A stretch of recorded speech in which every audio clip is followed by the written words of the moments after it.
Hello! నేను మీ బంగారం cooking special వ్లాగ్స్‌లో మనం ఆనపకాయ పప్పు చాలా బావుంటుందండి. సొరకాయ అయినా, ఆనపకాయ అయినా ఒకటే. ఒకటే టేస్ట్, ఒకటే ఫ్లేవర్. కానీ షేప్‌లు వేరుంటాయి. అది గుండ్రంగా ఉంటుంది, ఇది పొడవుగా ఉంటుంది. అంతేనప్ప. మిగతాదంతా సేమ్ టు సేమ్. టేస్ట్ ఒకటే కాబట్టి మనం ఆనపకాయ పప్పు భలే ఉంటదండి. వేడి వేడిగా వండుకుని వడియాలు కానీ, చల్లమిరపకాయలు కానీ అప్పడాల్లో నంచుకుంటే ఆవకాయలోనే అద్దిరిపోతుందనమాట. ఫస్ట్ మనం ఎలా కోసుకోవాలన్నది మీకు చూపిస్తున్నాను అనమాట. నా కత్తిపీట అలవాటు. మన ఆంధ్ర అమ్మాయి ఆంధ్ర సైడ్ అంతా కత్తిపీటలే ఎక్కువ వాడతారండి. మనం పచ్చళ్ళకి ఎలా కట్ చేస్తామో అలాగా కత్తిపీట తీసుకుని పైన ఇలాగా లైట్‌గా చెక్కేసుకుని, ఈ తొక్క కూడా ఉపయోగం అండి బాబు. చాలామంది దోసల్లో వేసుకుంటారు. మనకి అంత అవసరం లేదు కాబట్టి నేను ఓన్లీ పైన తొక్క తీసేసుకొని చిన్న చిన్న ముక్కలుగా కట్ చేసుకున్నాను అనమాట. మనం ఏదైతే కందిపప్పు ఒక చిన్న గ్లాస్‌తో తీసుకొని ఒక అరగంట నానబెట్టుకోవాలనమాట. శుభ్రంగా 2 టైమ్స్ కడిగేసుకొని, వాటర్ పోసుకొని ఒక అరగంట నానబెడితే పప్పు నాని త్వరగా ఉడుకుతుందనమాట. Tip number 1. ఈ సొరకాయలనేది చిన్న చిన్నగా ముక్కలుగా కట్ చేసుకొని లేతదైతే చాలా బావుంటుంది. ఈ ఆనపకాయ వేపుడు కానీ, పాలు వేసుకొని వండుకునేది కానీ, ఆనపకాయ టమాటా కానీ చాలా అంటే చాలా రుచిగా టేస్టీగా ఉంటాయన్నమాట. ఆనపకాయ అనేది హెల్త్‌కి మంచిది. ఇది జ్యూస్ కూడా తాగుతారు. ఆనపకాయ కానీ, గుమ్మడికాయ కానీ.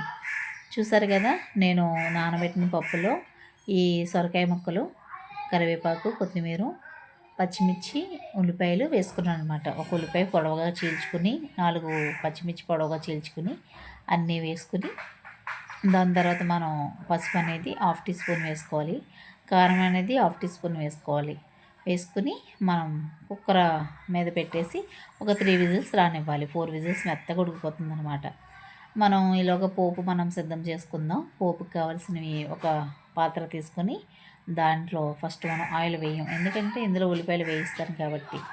ఆయిల్ వేయకుండా ముందు ఉల్లిపాయలు, జీలకర్ర, వెల్లుల్లిపాయలు, ఎండుమిర్చి, కరివేపాకు వేసుకుని మనం బాగా వేయించుకోవాలన్నమాట. అడుగు పట్టకుండా హైలో అయితే మాడిపోతుంది స్టీల్ గిన్నె కాబట్టి మనం కొంచెం ఉబ్బడిగా తిప్పుకోవాలన్నమాట. దాని తర్వాత పప్పు ఉడికిపోయింది. 3 విజిల్స్ వచ్చిన తర్వాత పప్పు ఇలా అయిందనమాట. మనం పప్పు గుత్తుతో ఇంకా మెదుపుకోవాలి. బాగా మెత్తగా మెదుపుకుంటే చాలా బాగుంటుంది. ఆవకాయ ముక్కలు తగలకుండా పిల్లలు ఎంత ఇష్టపడరు కాబట్టి వాళ్ళకి తగలకుండా పప్పులా అనిపించేలాగా చేయాలన్నమాట. అలా తిప్పుతూ గిరగిర తిప్పేసేయండి. ఇలా గిరగిర చేతికి పని చెప్పేసేయండి. మనం ఏదైతే తాలింపు పెట్టుకున్నామో ఆ తాలింపు వేగిపోయింది కాబట్టి మనం ఈ పప్పు అనేది తిరగమాత పెట్టేసుకోవాలన్నమాట. తాలింపు పెట్టేస్తే కమ్మటి వాసన వస్తుంది. చాలా అంటే చాలా రుచిగా ఉంటుందన్నమాట. ఇది ఉప్పు ఈ స్టేజ్లోనే చూసుకోండి. ఉప్పు సరిపోతే పర్లేదు. పప్పులో ఉప్పు సమానంగా ఉండాలి. తక్కువైనా తినలేం, ఎక్కువైనా తినలేం. ఉప్పు ఇప్పుడే ఈ స్టేజ్లో చూసుకొని సాల్ట్ వేసుకొని కలుపుకుంటూ ఉండండి. నేను సరిపోలేదు, సో నేను కొంచెం వేసుకున్నాను. వేసుకుని మంచిగా తిప్పుకున్నాను. చూసారా, మన వేడి వేడి కమ్మటి పప్పు, ఆనపకాయ పప్పు రెడీ. ఇంకెందుకండి లేటు.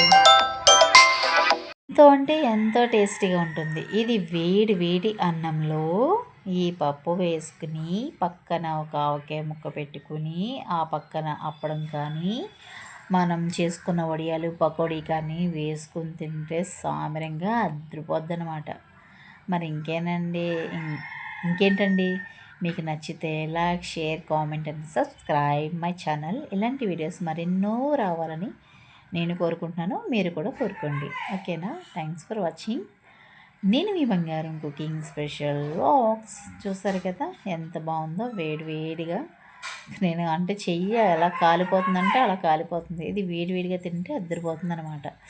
అమ్మో, అంత పొంగులు పట్టుకుంటున్నానండి. మీకు అందరికీ నన్ను ఆదరించే వాళ్ళందరికీ ఒక ముద్ద అని చూపించడానికి నా ప్రయత్నాలు.